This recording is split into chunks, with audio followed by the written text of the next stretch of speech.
তোমরা কেমন আছো? আজকের ক্লাসে তোমাদের সবাইকে স্বাগতম। আমি জি.এম. আজিজুল হক, সহকারী শিক্ষক, চান্দিনা ডাক্তার ফিরোজা পাইলট বালিকা উচ্চ বিদ্যালয়। আজকে আমি নবম শ্রেণীর রসায়ন বই থেকে ষষ্ঠ অধ্যায় পড়াবো। তো একটু লক্ষ্য করো, শতকরা হিসেবে 5% মুনাফা বা 3% বৃদ্ধি ইত্যাদি ধরনের কথাগুলো প্রচলিত আছে। তোমরা কি বলতে পারো এই কথাগুলো দিয়ে কি বোঝায়?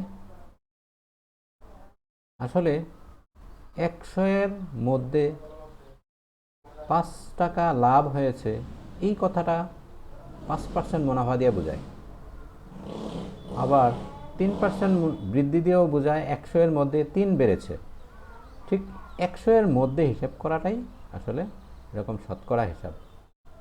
তো রসায়নে আমরা যৌগের যে মৌলগুলো থাকে, এই মৌলগুলো কী পরিমাণ, শতকরা কী পরিমাণ যুক্ত হয়ে এই যৌগটা গঠন করে, ওই মৌলের পরিমাণটাকে, শতকরা পরিমাণটাকে বলা হয় শতকরা সংযুতি। তো এই হিসাবটা করার জন্য আমাদের এই শতকরা হিসাবটা বুঝতে হয়। তো এসো আমরা আজকে যৌগের রাসায়নিক সংযুতি সম্পর্কে পড়ি। শতকরা সংযুতি। তো শুরুতে আমরা জেনে নেই যে এই পাঠ শেষে আমরা কি কি শিখতে পারবো। যৌগে মৌলের শতকরা সংযুতি হিসেব করতে পারবো, যৌগের স্থূল সংকেত নির্ণয় করতে পারবো, আবার আণবিক সংকেত নির্ণয়ের ধাপগুলো ব্যাখ্যা করতে পারবো। তো চলো আমরা শতকরা সংযুতি সম্পর্কে আরও জানি। আসলে শতকরা সংযুতি হলো কোনো যৌগের 100 গ্রামের মধ্যে কোনো মৌল যত গ্রাম থাকে, ওই পরিমাণকে ওই মৌলের শতকরা সংযুতি বলে। যেমন আমরা বলতে পারি যে পানির দুটি মৌল আছে, হাইড্রোজেন আর অক্সিজেন। তো এতে হাইড্রোজেন আছে 11.11%, আবার অক্সিজেন আছে 88.89%। তো এ থেকে বোঝা যায় যে ভর হিসেবে যদি আমরা 100 গ্রাম পানি নেই, 100 গ্রাম পানি নিলে তো এটার মধ্যে 11.11 গ্রাম হাইড্রোজেন থাকবে, আবার 88.89 গ্রাম অক্সিজেন থাকবে। এটা বোঝায়, মানে তাদের পরিমাণটা শতকরা হিসেবে প্রকাশ করা হয়। এই জন্যই এটাকে বলা হচ্ছে শতকরা সংযুতি। তো শতকরা সংযুতি হিসেব করতে হলে পরমাণুর পারমাণবিক ভর, অণুর আণবিক ভর, এগুলো আগে থেকেই জানতে হয়। তো আমরা কিছু কিছু জানিও। তো তোমরাও বিষয়টা আরও জানার জন্য আমরা এখানে কতগুলো মৌলের পারমাণবিক ভর দিয়ে রেখেছি। যেমন হাইড্রোজেনের পারমাণবিক ভর 1, কার্বনের পারমাণবিক ভর 12, নাইট্রোজেনের 14, অক্সিজেনের 16, সোডিয়ামের 23, অ্যালুমিনিয়ামের 27। এভাবে মানে আরও কতগুলো মৌল আছে যাদের পারমাণবিক ভর তোমরা বই থেকে সংগ্রহ করে পড়বে এবং এগুলো শিখে ফেলবে। তখন শতকরা সংযুতি হিসেব করা সহজ হবে। তো ঠিক আছে, এসো আমরা শতকরা সংযুতির নিয়মগুলো একটু জানি। সাধারণত ঐকিক নিয়মে এই শতকরা সংযুতি নির্ণয় করা যায়, আবার সংক্ষেপে সূত্রের সাহায্যেও নির্ণয় করা যায়। তা আমরা এখানে শতকরা সংযুতি নির্ণয়ের সূত্রটা দিয়েছি। এই সূত্রটা এরকম যে কোনো যৌগে একটি মৌলের শতকরা সংযুতি সমান মৌলের পারমাণবিক ভর পরমাণুর সংখ্যা 100 দিয়ে গুণ করে ভাগ করতে হবে যৌগের আণবিক ভর দিয়ে, তখন এটা শতকরায় প্রকাশিত হবে। মৌলের শতকরা সংযুতিটা শতকরায় প্রকাশিত হবে। দেখো আমরা একটা উদাহরণ থেকে আমরা জানি, যেমন এখানে একটা যৌগ আছে হাইড্রোজেন ক্লোরাইড বা হাইড্রোক্লোরিক অ্যাসিড বলা যেতে পারে এটাকে। তো এই যৌগে হাইড্রোজেন ও ক্লোরিনের শতকরা সংযুতি আমরা নির্ণয় করব। তো এগুলো নির্ণয় করার জন্য আমরা আগেই বলছি যে আণবিক ভর, যৌগের আণবিক ভর জানতে হবে, আবার মৌলের আণবিক ভর জানতে হবে। তো আমরা হাইড্রোজেনের আণবিক ভর 1 আর ক্লোরিনের পারমাণবিক ভর হলো 35.5। তো হাইড্রোজেন ক্লোরাইডের আণবিক ভর দাঁড়ালো 1 + 35.5 ইকুয়াল টু 36.5। এই 36.5 আমরা ব্যবহার করব। আচ্ছা, তা আমরা কি ঐকিক নামে বলতে পারি এইভাবে যে 36.5 গ্রাম হাইড্রোক্লোরিক অ্যাসিডের মধ্যে হাইড্রোজেন আছে 1 গ্রাম, এই কথাটা বলা যায় না? এই যে 36.5 মধ্যে হাইড্রোজেন আছে 1 গ্রাম আর ক্লোরিন আছে 35.5 গ্রাম। তাহলে হাইড্রোজেন যদি 1 গ্রাম হয়, আমরা বলতে পারি এই 36.5 গ্রামের মধ্যে হাইড্রোক্লোরিক অ্যাসিডের মধ্যে হাইড্রোজেন আছে 1 গ্রাম। তো 1 গ্রামের মধ্যে হাইড্রোজেন কত আছে এরকম হবে। আবার 100 গ্রামের মধ্যে হাইড্রোজেন কত থাকবে, যেহেতু 100 গ্রামের মধ্যে চলে আসছে তাহলে এটাই শতকরা হিসাব হবে। তো আমরা ফল পাই 2.74 গ্রাম। তাইলে কি তোমরা বুঝতে পারছো যে হিসাবটা খুব কঠিন নয়? আমরা এখন বলতে পারতেছি যে হাইড্রোজেনের শতকরা পরিমাণ হবে 2.74 গ্রাম। তাইলে বলতে পারি কি হাইড্রোজেনের শতকরা সংযুতি 2.74 গ্রাম, মানে এই যৌগের জন্য এত পার্সেন্ট হাইড্রোজেন এর মধ্যে যুক্ত আছে। এই হলো শর্ত। তো আমরা হাইড্রোজেনের সংযুতি বের করলাম, কিন্তু ক্লোরিনের সংযুতি কত আছে এটাও আমরা বের করি। যেমন ক্লোরিনের বেলায় হিসাবটা আগের মতোই আবার, যে 36.5 গ্রামের মধ্যে ক্লোরিন থাকবে 35.5 এটা। তাইলে আমরা লিখতে পারি যে 36.5 গ্রাম হাইড্রোজেন ক্লোরাইডের মধ্যে ক্লোরিন আছে 35.5 গ্রাম। তো 1 মধ্যে কত আছে আর 100 এর মধ্যে কত আছে, 100 এর মধ্যে কত আছে, হিসাব করলে যে পরিমাণটা পাবো এটাই হবে শতকরা সংযুতি। তাইলে এখানে 97.2 গ্রাম আছে, 26 গ্রাম আছে ক্লোরিন। তাহলে আমরা কি বলতে পারি যে ক্লোরিনের শতকরা সংযুতি 97.26%। এইভাবে আমরা শতকরা সংযুতি নির্ণয় করতে পারি। আচ্ছা, এবার সূত্রের সাহায্যে কিভাবে করা যায় এটা আমরা একটু দেখি। যদি তোমাদের সহজ লাগে এটাই করতে পারবা, অর্থাৎ যেই পদ্ধতিটা সহজ এটাই গ্রহণ করা যাবে। তো আমরা দুইটাই দেখাইছি এখানে। যেমন মৌলের শতকরা সংযুতি সমান হবে এই মৌলের পারমাণবিক ভর, পরমাণুর সংখ্যা আর 100 যৌগের আণবিক ভর। আচ্ছা, এবার এখানে দেখি আমরা যে হাইড্রোজেনের পারমাণবিক ভর 1, পরমাণুর সংখ্যা 1, আবার ক্লোরিনের পারমাণবিক ভর 35.5, পরমাণুর সংখ্যা 1, আবার হাইড্রোজেন ক্লোরাইডের আণবিক ভর। তো এই তথ্যগুলো আছে, এই তথ্যগুলো আমরা এখন বসাবো সূত্রে। তখন হাইড্রোজেনের শতকরা সংযুতি কত হবে, যে পারমাণবিক ভর 1, পরমাণুর সংখ্যা 1, আবার 100, আবার আণবিক ভর হলো 36.5, এই ভাগ করলে পাওয়া যায় 2.74 গ্রাম। ব্যাস, এটা সূত্রের মধ্যে বসাই দিলে আমরা মান পেয়ে যাচ্ছি। আবার এটার শতকরা সংযুক্ত হবে এত %। ক্লোরিনের বেলায় কী হবে, তো দেখা যায় ক্লোরিনের বেলায় আমরা এখানে বসাইছি পারমাণবিক ভর হলো 35.5, আবার পরমাণুর সংখ্যা হলো 1, কারণ আমরা না পরমাণুর সংখ্যা দিয়ে রাখছি 1, আবার ইন্টু 100, আর ভাগ হবে আণবিক ভর 36.5।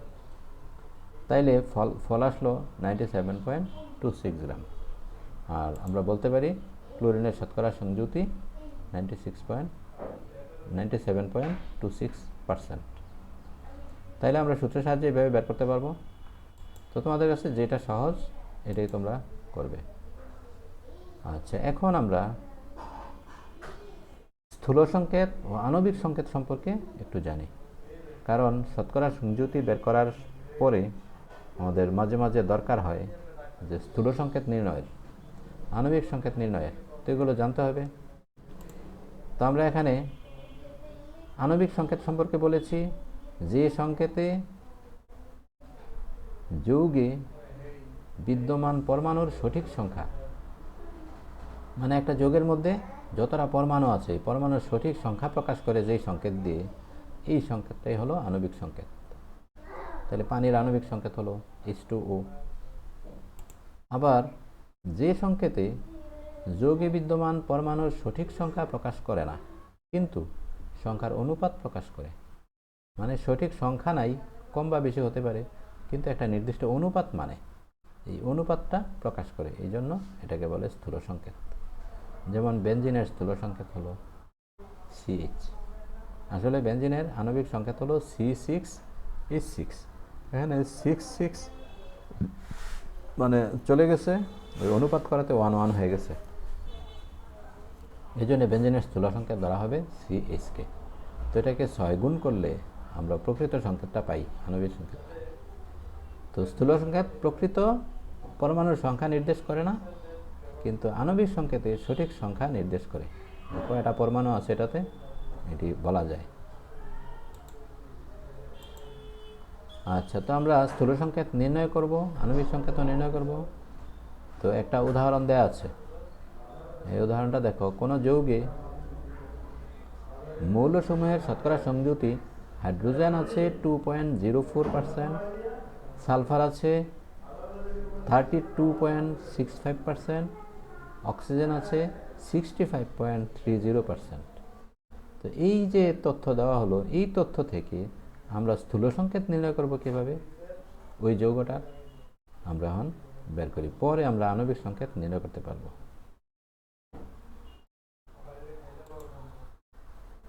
আচ্ছা, এই তথ্যগুলো থেকে আমরা প্রথমে স্থূল সংকেত নির্ণয় করি। তো প্রথমে শতকরা সংযুতিকে, এগুলোই ছিল শতকরা সংযুতি, এই সংযুতিকে নিজ নিজ পারমাণবিক ভর দ্বারা ভাগ করি। যেমন হাইড্রোজেনের পারমাণবিক ভর 1, আমরা বলছিলাম না যে পারমাণবিক ভরগুলো জানতে হয়। তো এই হাইড্রোজেনের ভর 1, সালফারের ভর 32, আবার অক্সিজেনের ভর 16। তো আমরা এগুলো দিয়ে ভাগ করব। যেমন হাইড্রোজেনের সংযুক্তিকে আমরা 1 দিয়ে ভাগ করেছি, অক্সিজেনের সংযুক্তিকে আমরা 16 দিয়ে ভাগ করেছি, সালফারের সংযুতিকে আমরা 32 দিয়ে ভাগ করেছি। তো করলে যেই রাশিগুলো পাবো এগুলো দশমিকেই আসছে। তা আমরা এগুলো পূর্ণ সংখ্যা বানানোর জন্য একটা প্রচেষ্টা চালাবো। যেমন সবচেয়ে ছোট, এটা 1.02টা সবচেয়ে ছোট সংখ্যা। তো এই ছোট সংখ্যাটা দিয়ে এই সংখ্যাগুলোরে ভাগ করা যায়, তো আমরা এগুলো ভাগ করে কমাবো। তো এখানে বলা হয়েছে ভাগফলগুলোর মধ্য থেকে যে সংখ্যাটি ক্ষুদ্রতম সেই সংখ্যা দিয়ে ভাগফলগুলোকে আবার ভাগ করি। তো এখন আমরা হাইড্রোজেনের এই ইয়েটাকে 1.2 দিয়ে 0.2 দিয়ে ভাগ করলাম, সালফারেরটাকেও ভাগ করলাম, আবার অক্সিজেনেরটাকেও ভাগ করলাম। তো ভাগ করলে কাছাকাছি একটা পূর্ণ সংখ্যা চলে আসে। তো এই পূর্ণ সংখ্যাটা আমরা পেয়ে গেলাম এবার। তো এই পূর্ণ সংখ্যাটা দিয়ে বোঝায় যে হাইড্রোজেন পরমাণু 2টাই থাকবে, সালফারের পরমাণু 1টা থাকবে, অক্সিজেনের পরমাণু 4টা থাকবে। এই পূর্ণ সংখ্যাটা নির্ণয় করার পর আমরা বুঝে ফেলি যে আমি যেই যৌগের স্থূল সংকেত জানতে চাচ্ছি, এই সংকেতে হাইড্রোজেন 2টা থাকবে, সালফার 1টা থাকবে, আর অক্সিজেন 4টা থাকবে। তাহলে আমরা স্থূল সংকেতটা লিখতে পারি যে এই সংকেত লিখলে আমরা পাই হাইড্রোজেন 2, সালফার 1, অক্সিজেন 4, এই সংখ্যাগুলো দিয়ে। তাইলে 1 আর লিখতে হয় না, তো এই জন্য আমরা এভাবে লিখতে পারি H2SO4। তাইলে আমরা একটা স্থূল সংকেত পেয়ে গেলাম। এখন আণবিক সংকেতের জন্য আমাকে স্থূল সংকেতকে কিছু একটা দিয়ে গুণ করতে হবে। যেমন স্থূল সংকেত যেহেতু অনুপাত, এমন হতে পারে যে অনুপাতগুলো ডবল করলে আণবিক সংকেত হয়। আবার এমনও হতে পারে কিছুই করা লাগে না, সে নিজেই আণবিক সংকেত হয়ে যাবে। তো এখন আমরা কত দিয়ে গুণ করব? এটারে 1 দিয়ে গুণ করব না 2 দিয়ে গুণ করব না 3 দিয়ে গুণ করব, এই বিষয়টা নির্ভর করে যে তার সংকেতের উপরই, যে সংকেত এই মূল সংকেত মানে যে যৌগটা পাইলাম এই যৌগের আলাদা একটা সংকেত রয়ে গেছে আগে থেকেই, প্রকৃত সংকেত, তো এটার সাথে মিল করতে হবে। তো আমরা এই এন দিয়ে গুণ করি, আমরা ধরে নেই যেহেতু জানি না কত দিয়ে গুণ করতে হবে, এই জন্য এন দিয়ে আমরা গুণ করি। তো এন দিয়ে গুণ করলে একটা আণবিক সংকেত পাওয়া যায়। আবার মূল যৌগ সালফিউরিক অ্যাসিড, এটা আণবিক সংকেত আমরা হিসেব করে বের করি, তো দেখা গেল 98 হয়। তা আমরা এইটারই ধরবো, এটাও যেহেতু আর আণবিক ভর, তাহলে আমাদের এইটাও একটা আণবিক ভর পাওয়া যাবে, তাহলে এইটার আণবিক ভরও এই 98 হতে হবে। তো আমরা এইভাবে বলতে পারি এবার যে এই সংকেত সহ এন সহ যে ভর পাওয়া যাবে এই ভরের মান 98 তথ্যমত আমরা বলবো, কারণ এটা হলো আমাদের প্রকৃত যৌগের আণবিক ভর 98, আর এটা আমাদের স্থূল সংকেত, এটার ভরও 98 হলে তাইলেই মিলবে। তো এটাকে আমরা 1 হাইড্রোজেনের পারমাণবিক ভর 2 দিয়ে গুণ, আবার সালফার 32, আবার অক্সিজেন 16, এই 4 দিয়ে গুণ করলাম, এরপর এন সংখ্যক গুণ, এটা পাই। তো করে দেখা যায় এন এর মান 1 হয়ে যাচ্ছে। তো এন এর মান যদি আমরা 1 পাই, তাইলে আমাদের স্থূল সংকেতের এই এন এর জায়গায় 1 বসাইলে আমরা আণবিক সংকেত পেয়ে যাব। তাইলে আণবিক সংকেত হলো এই জায়গায় আমরা 1 বসিয়ে পাই এটা, কারণ 1 বসালে আর কিছু করতে হয় না, এই জন্য এই সংখ্যাটাই থাকে। তাহলে এবার বোঝা গেল স্থূল সংকেত আর আণবিক সংকেত এটা সমান। তো কিছু ক্ষেত্রে এই ঘটনা ঘটে যে স্থূল সংকেত আণবিক সংকেত একই হয়ে যায়। আচ্ছা, এবার একটা কাজ করো, যে সোডিয়াম ক্লোরাইড যৌগে সোডিয়াম এবং ক্লোরিনের শতকরা সংযুতি বের করো। হ্যাঁ, ঠিক আছে, তোমরা এটা খাতায় লিখে ফেলবে। এখন আমরা স্থূল সংকেত থেকে আণবিক সংকেত থেকে স্থূল সংকেত নির্ণয় করার একটা কৌশল দেখাচ্ছি। যেমন গ্লুকোজের আণবিক সংকেত এটা C6H12O6। তো আমরা জানি যে আণবিক সংকেতে সঠিক সংখ্যা থাকে, কিন্তু স্থূল সংকেতে থাকে একটা অনুপাত। তো আমরা এই সংকেতের সংখ্যাগুলোকে অনুপাত করে আমরা পাই যে কার্বন, হাইড্রোজেন, অক্সিজেনের অনুপাত করে কার্বন 6টা, হাইড্রোজেন 12টা, অক্সিজেন 6টা। তো আমরা অনুপাত করে 6 দিয়ে ভাগ করে ফেললে পাই 1, 2, 1। তাইলে একটা অনুপাত হইল। তাইলে অনুপাত অনুসারে আমরা স্থূল সংকেত বলতে পারি যে কার্বন 1টা, হাইড্রোজেন 2টা, অক্সিজেন 1টা। তাইলে 1 লিখতে হয় না, এই জন্য আমরা সংকেতটা পাই CH2O। তাহলে এটা হলো গ্লুকোজের স্থূল সংকেত, মানে অনুপাত করে আমরা এটা পাই। তো আণবিক সংকেত এটা আর স্থূল সংকেত এটা, তো একটু চেঞ্জ হয়ে যায়। তো কিছু ক্ষেত্রে মিল হয়ে যায়। তো আণবিক সংকেত আর স্থূল সংকেত একই থাকে, যেমন পানি আণবিক সংকেত যা, স্থূল সংকেতও তাই থাকে। আবার সালফিউরিক অ্যাসিডের আণবিক সংকেত যা, স্থূল সংকেতও তাই থাকে। আর কিছু ক্ষেত্রে চেঞ্জ হয়ে যায়। আচ্ছা, দেখি তোমাদের মনে আছে কিনা এবার স্থূল সংকেত কাকে বলে, পারমাণবিক ভর কাকে বলে, কোন পদার্থ মৌলসমূহের শতকরা সংযুক্তি বলতে কি বোঝায়,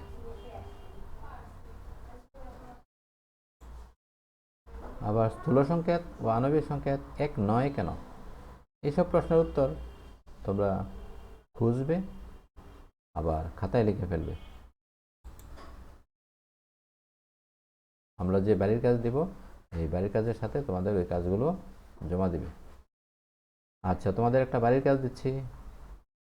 একটি যৌগে কার্বন 42.11%, হাইড্রোজেন 6.43%, এবং অক্সিজেন 51.56% আছে। এর বাষ্প ঘনত্ব 90। এটা একটা তথ্য দিয়ে রাখলো। তাহলে যৌগের আণবিক সংকেত নির্ণয় করা, এটা তোমরা বাসায় চেষ্টা করবে। তো আজকে আর বলছি না, সবাইকে ধন্যবাদ জানিয়ে এখানেই শেষ করছি। আল্লাহ হাফেজ।